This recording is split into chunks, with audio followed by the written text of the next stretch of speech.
Hello, everyone, and welcome back to another week of 3PL live sessions. I'm Cameron Robertson, and I'm here with my co-host, Michael Sternberg. Mike, how's your week been, man?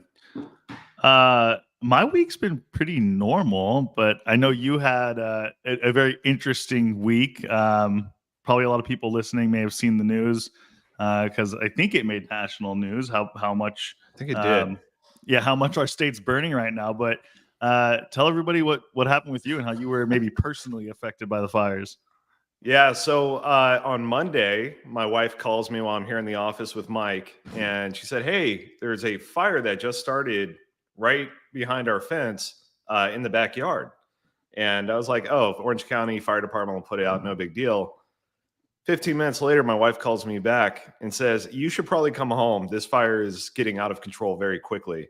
And the next thing you know, all of the mountain behind us, which is, again, directly in my backyard, is on fire.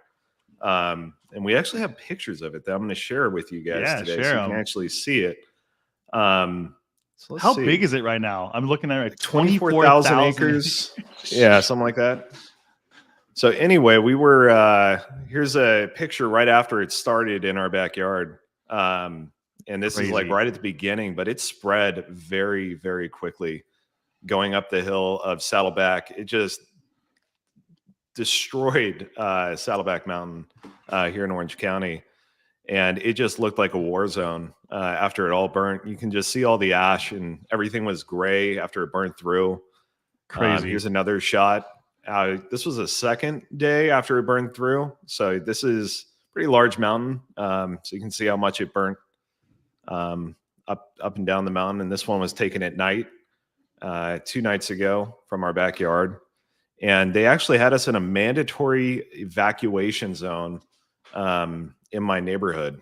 So were you listening to that mandatory evacuation? I was not. No. Most people in my neighborhood actually stayed. Well, what's that guy's name? The fire Tony, right? Tony, the neighbor.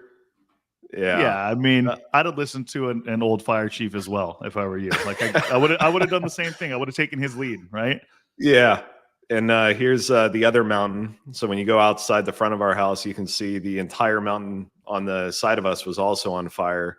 And they brought in the big guns. So they had 737s and 747s flying over, dropping retardant all over the mountainside near our house. This is a really cool shot just because you can see how low they were flying. Obviously, they're not right above the house there. We live on a hillside. So the angle of that image is a little misleading, but it was a crazy experience. I've never been part of something like that or seen that. It was very sad, though, because there are a lot of homes getting destroyed on Riverside County side and just all the animals that displaced. We have a ton of wildlife out where I live in Rancho Santa Margarita, and it was sad to see, but glad they're getting under control now. Yeah, when did they lift the evacuation? It was just last night, right?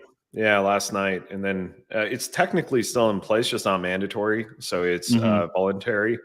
But they have checkpoints set up at the neighborhood entrance, and they're only letting residents go up and down the hill. So it's been intense. And luckily, we weren't hit by a ton of smoke because it's not the burning behind your east. house, right? Not anymore. No. Yeah. No. It was nerve-wracking there for the first day and a half, though, because every time they put a fire out, it literally sprouted back up and embers fly over and then started another fire in a different area of the mountain or on the hillside where we live. It was intense, but very thankful for the Cal Fire. And I learned something about it is that I learned this from my friend who's a deputy, that Australia actually lends their firefighting jets, the 747 is one of them, to California to fight fires. So they come here from Australia to fight our fires in their off season. And then we actually go there to help them during their fire season. But we have a lot of fires right now in California that are huge. Oh, what do we have? The airport fire. We have the line fire. We have the bridge fire. We had freaking earthquakes yesterday too. There was another one this morning. Did you see that? I didn't see that, but in Malibu, it was smaller and it was early. It was like 5. Ask Robbie how he felt it. But Yeah, there was one yesterday. What was that, about 7:15-ish? Yeah, I felt our house shake. It's like, fire just burnt the entire backyard down. So let's have earthquakes now. Freaking apocalypse, man. Yeah, changing subjects. Oh, one last picture I'll share. This is one of our coworkers. Kevin actually took this photo to give you an idea of how big the fire was behind our house. Again, started directly in our backyard, and this is where it ended up. So it went from crazy. Orange County all the way to Riverside County, to Lake Elsinore area. So it's an intense fire that's going on. So, but switching subjects, I'm excited to bring on our guest, Reed. Reed, how you doing, man? You're on mute, sir. Of course. Hey, can you hear me okay? Yeah, we you're can good. Hear you. We were talking yesterday. Were we talking yesterday about how bad my internet is? Yeah. Yeah, man, I'm struggling over here, but hopefully y'all can hear me okay. How's it going? The camera's working, right? It wasn't working yesterday when we were talking, right? Yeah, I did fix that. I don't know what's going on, man. You guys are having fires and earthquakes, and I'm over here with some tech issues. So I guess it's small in comparison. Although we do get in Arizona, we're no strangers to wildfires. So I'm sure. Yeah, we do also get them in large numbers. So I hear you on that. Yeah. They're intense, man, and it's crazy how they fight them. It's intense to watch. But Reed, welcome to the show, and let's start off by you tell us a little bit about how you got into this industry and how you ended up at Truck Parking Club ultimately. Yeah, sure. So like many people in this industry, I fell into it randomly and never left. But wanted to leave it many times, like I'm sure a lot of people do. I've never felt that way. Yeah. So I graduated college in 2016, and I moved to Boston because my wife, my then girlfriend had moved there, and so I was like, yeah, sure, screw it. I didn't have any idea what I was going to do, so I just moved, and I needed a job, and a buddy who's a year ahead of me in school had since graduated and was working at Echo. Just doing carrier sales. He's like, hey, we've got an office in Boston. You should apply. And I was like, okay. So I did that. Got hired. It was basically the only job I interviewed for, and they offered me the gig, and I was like, sold. I'm in. Whatever. And I remember I actually found the other day, I found these my notes from the interview, and literally, like, I found an old notebook, and the only thing that I wrote about pros is I get to look at maps. I really like maps, and that's literally all. That's all I was thinking about. Was like, okay, like I like maps. Like, sounds good. Like let's do it. So I did that for 5 years. I did carrier sales for 5 years in Boston at Echo. Moved to Chicago. Spent a little time at the HQ. Then COVID happened, and then I kind of went. I'll try not to curse. Tell me, Don't worry about it. You're good. Cool. But I'm actually trying to curse less, so I'm going to restrain myself. One of the downsides of being a broker is you just get a sailor mouth. Like, you just curse all the time, and I'm trying not to. So anyway, I was at Echo for 5 years. Then I went to Trimble. Grass is always greener when you're in the freight brokerage. When you're in like a sales role, right, or an ops role, like grass is always greener. And so the guy who hired me at Echo had since moved to Trimble, and so I went over there. I was there for about a year and a month, and then I got laid off, and that would have been in March of 2022. Shout out Trimble, they laid me off. Best thing ever that happened to me, though. So I'm no salt here. No salt here. I'm actually. It's funny. I'm going to their conference on Sunday, and I'm actually speaking at it on Monday with Charlie Sappro. Way. And I was thinking to myself, I was like, I don't think I could responsibly get up there and not make a joke about Trimble firing me. You have to. Like, yeah, you absolutely have to. Yeah. So I'm definitely going to do that. I'll crack that one. Hopefully it gets one laugh. Maybe we'll see. I'll let you guys know. But yeah, so I got laid off.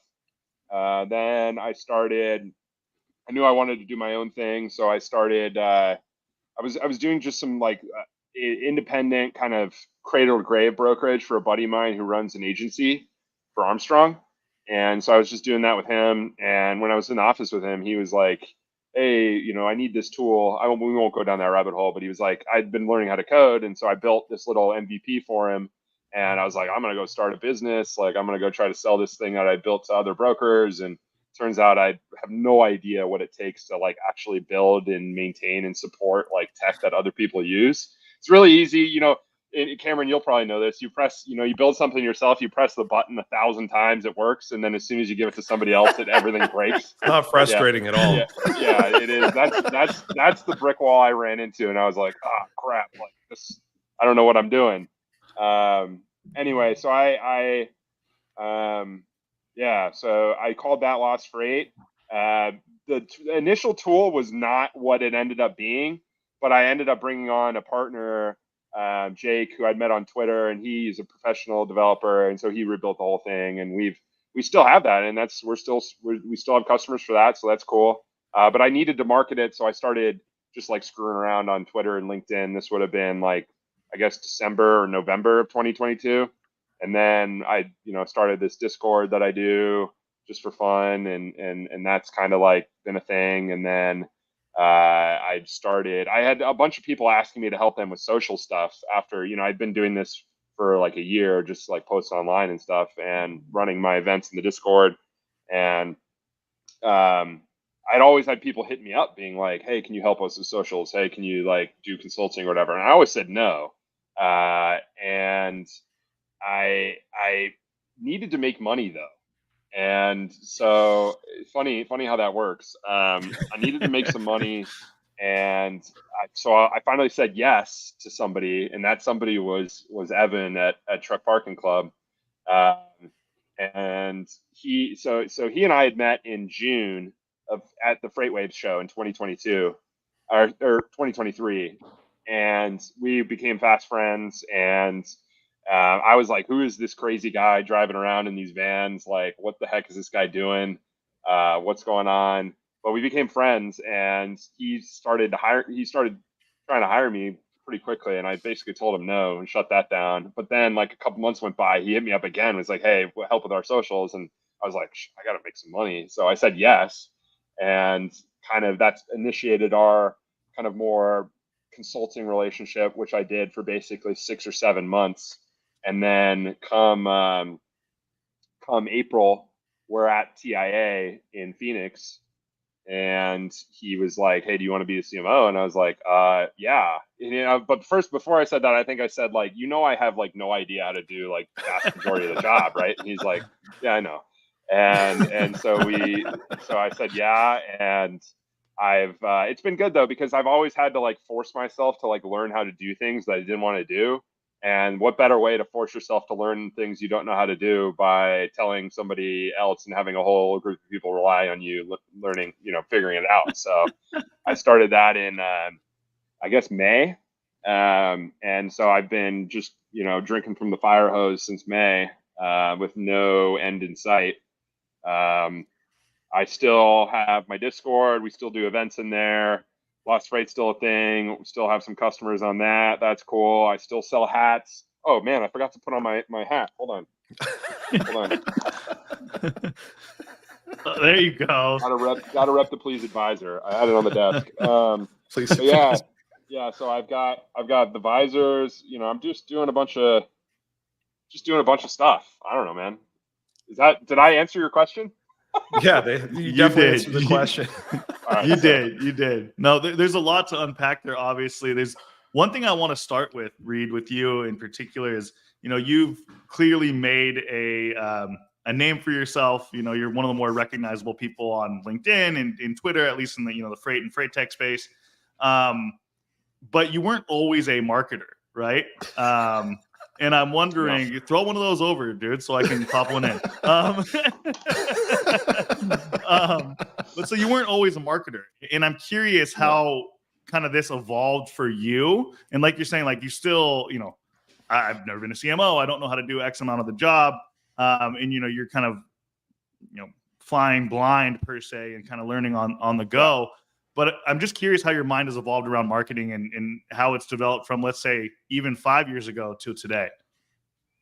Yeah, I used to think marketing was stupid. And my dad's like a career entrepreneur in the golf business, and he always, when I was growing up, was like, you need to learn how to write, you need to be good at writing, you need to practice writing every day, like you need to understand marketing, you need to understand all these things. And being a snot-nosed kid, of course I was like, all right, I'm going to take what he says and I'm going to do the opposite, and I'm going to think the opposite. Sure. So I literally, for up until 4 or 5 years ago, probably would have said marketing is stupid, which is the most naive thing you could possibly say. What a silly thing to think. But I realized, I think in hindsight, I was probably thinking mostly about advertising, and I was making marketing and advertising kind of synonymous, which, all advertising is definitely marketing, but not all marketing is advertising. Yeah. And so, but I'll even say this, like, I've changed my tune on advertising as well, because you have to, at the end of the day, what are you trying to do when you market? You're trying to distribute something. You're trying to distribute your product, your service, or whatever it is, and you need to get people's attention. And and ads can be very effective. And yeah, I mean, obviously, tons of money spent every year on ads. So like, what a also silly thing to think that ads are stupid. Ads make the world go around. But anyway, so my tune has changed completely. But I think what made it change was actually trying to do my own thing for a while. And I just realized, like, oh man, just because you build something doesn't mean, I mean, building something is the easy part. The hard part is getting people to sign up and to open their pocketbook. Absolutely, or even beyond, even before paying, just getting their attention, getting somebody to devote some amount of time out of their busy day to pay attention to what you're saying or what you're trying to sell them or what the solution you're providing for them, right? I mean, it is very, very, very difficult to do that. And that's like 99% of the work after you build the product, is like, how the heck do you distribute it? How do you sell it? And I think that what started it for me was just like doing what came naturally to me, which was just being kind of a sarcastic asshole on the internet. Just like just memeing. I don't think I really trolled. I'm joking. Yeah, no, I know, but I was never really like, I don't think I ever really had too much negativity in my memes, but I definitely like was edgy. And you were authentic, is what I was just about to say that. Yeah, you're being very authentic. That's definitely like a buzzword you hear people throw around. They're like, oh, you need to be authentic, which is true, 100%. It's totally true. But people don't really do that. Like here's the thing. We've only spent time together in person like once, right? Really? Yeah. But like, because you're authentic, like, I know who you are, if that makes sense, right? Like, you're actually showing who you are. Yeah, I think somebody smarter than me said something like, posting online is like, or doing a podcast, or, putting content out is like, building relationships at scale, right? Like, if you put yourself out there enough and people start paying attention, they start to feel like they know you. And I do this with people I listen to, you know what I mean? Like, that's just how it works. Yeah. Like, and then you meet somebody, and if they're not like that, if your impression of who you think they are doesn't live up to it, right, then you're just like, oh, like that. It's so gross. Weird. Yeah, but then what's that fake personality that person has? Right, and that happens. I feel like, because and honestly, it's like, I find it hard sometimes when people, I don't know, I feel like I meet people sometimes and they're just like, oh, you're so funny or whatever, and I'm just like, oh man, like, am I? I don't know. Like, sometimes, like this week I've posted like nothing funny, like, at all, and I've just like, I feel it in my bones. I'm like, what the hell? I don't know what to say right now, because there's so much. You need to post something today, Reed. I know, I do. I need a banger, man. I need a banger. I'm overdue. But marketing, I mean, dude, I honestly still don't know anything about marketing. But I'm trying to figure it out. And I think that this industry needs like a whole, like, we need to just pull the plug and restart the router, and just, people need to do a better job. We need to level up, because there's a lot of just boring stuff. You just got to not be boring. I think that's all that matters. Boring is really the right word, for sure. Boring. And one thing that I think pissed me off about marketing and freight in particular especially when I was sitting in my seat as a broker back in the day, was like my day to day and like the day to day of hundreds of thousands of people or millions of people around the U.S., whether you're a driver or an ops person or sales rep or whatever. Like when you're in that sort of operational sphere, so much of your day is dealing with fucking bullshit. I can't come up with another word, right? Like I'll curse there. I'll give myself a break. Like the shit rolls downhill and it hits you really, really hard when you're in that ops role. And especially when you're a driver, because you're really at the bottom of the hill in a lot of situations, you know? And when you see that and most of your day is just a cluster and you're like, it's a miracle the supply chain functions with the bullshit that I'm dealing with on a daily basis. Like, but then you square that with like the images that these companies are putting out into the world, like with all these holograms, like all these stock photos, you know, like there's like a guy with a tablet and holograms. You see the like, same one. You see the same one every time, bro. Like I literally Competitors can't using the same I don't know image. where 90% of my loads are because nobody answers the phone and nobody accepts mobile tracking. Like this is bullshit. This is not true at all. And that just like pissed me off. And I think that speaks to like the authenticity thing, because brands and companies do need to be, you know, they need to tell their story too. And their what they put out into the world is essentially the same thing. Like, are you being authentic to what, you know, the job and the industry and what you're actually doing. And I think that's what gave me a sour taste in my mouth about marketing. But anyway, I'm kind of going off on a tangent. Yeah. No, it all makes sense. So Reed, I want to change subjects real quick, a little bit away from marketing, but you're really good at building communities, or at least I've watched you build one, and I've been a part of it now for a bit, and it's called Tech Bro Tuesday, which you got a group of people together every Tuesday that you kind of talk about everything tech or things going on in the industry or just things in general.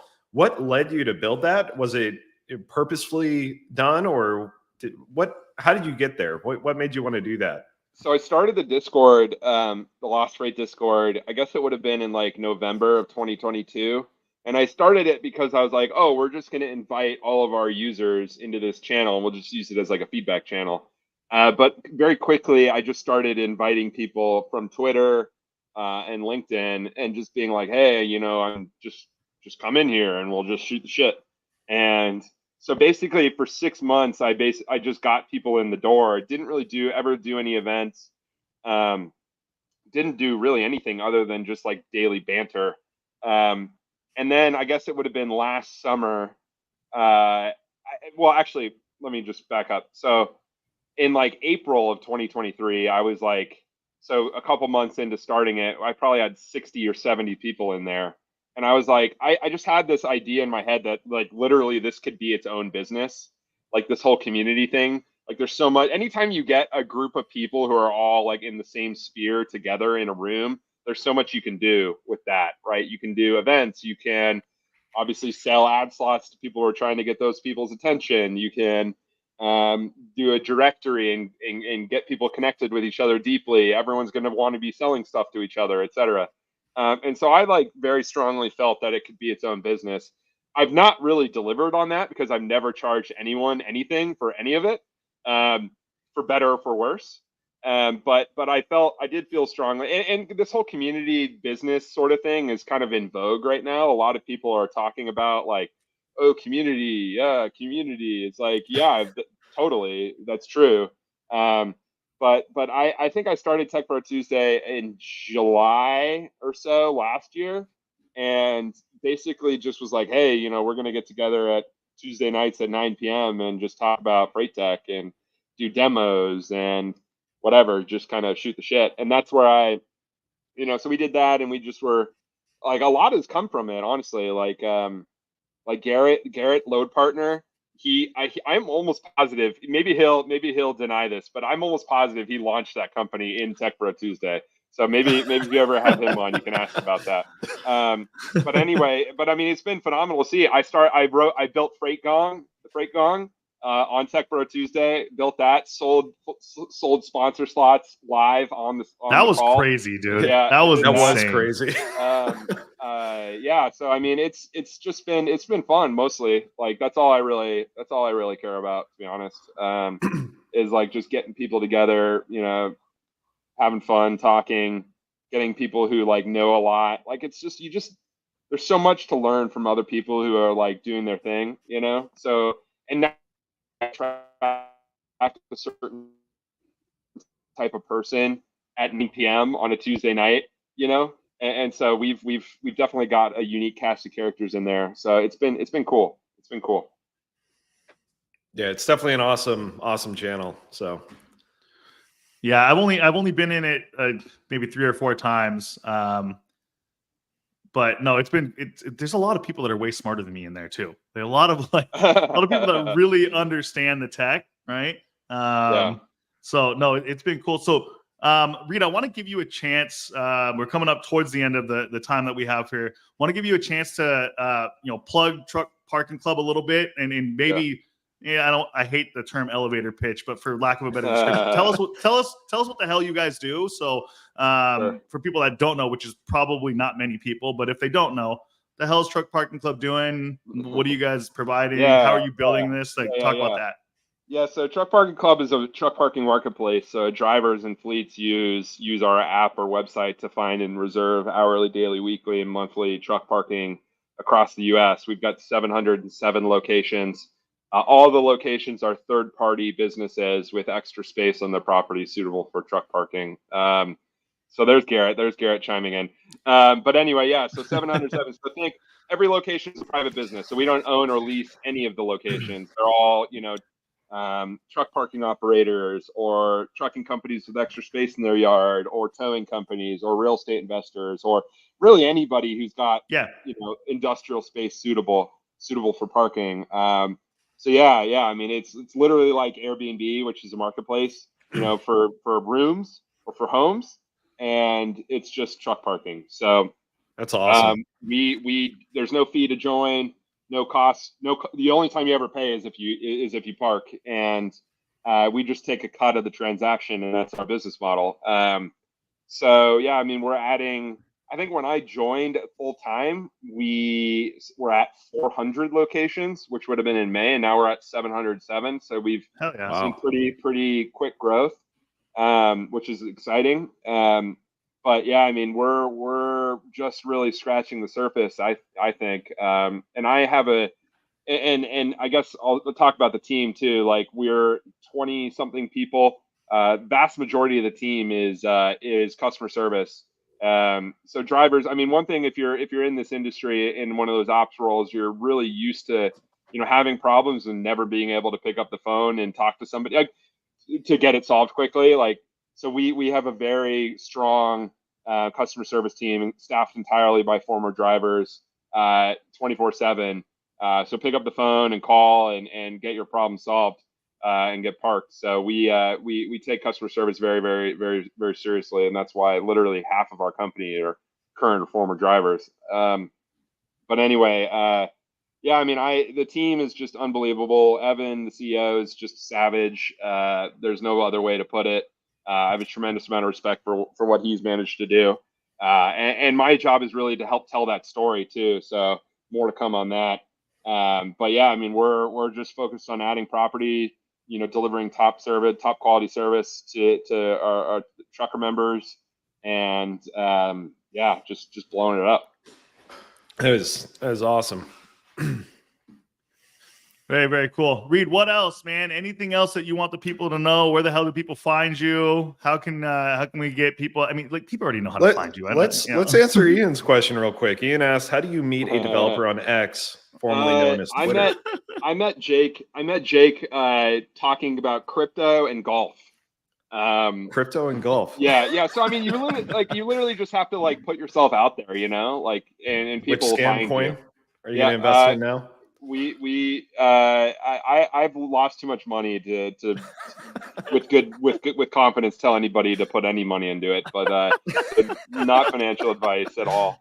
But anyway, yeah, I mean, if you put yourself out there enough, people will find you, and if they're like-minded, they'll want to talk to you, and just do that, and you'll meet people, Reed, we should golf when you're out here in a couple weeks. Yeah, we should. I'm down as long as the courses aren't all burned down. I'm just kidding. People are suffering. That's not a good joke. It's funny. Yeah, no, I'm down. I do like to golf. I'm a big golfer, but I never play anymore because I have kids. So, you know how that goes. We get it. Yeah. Yep, we get it. Yeah. No, but it's cool. I like you guys. I like Cameron. It's been good to have you participate. I know you guys did a demo a couple of weeks ago or months ago at this point, and I'm obviously, we spent some time together. I like what you guys got going on, so it's good to be on the show. Yeah, we appreciate you, Reed. Thank you so much for coming on. Awesome. All right. Rock. I think you said rock on. I might have exited you there. Thanks, All right, Reed. We appreciate you.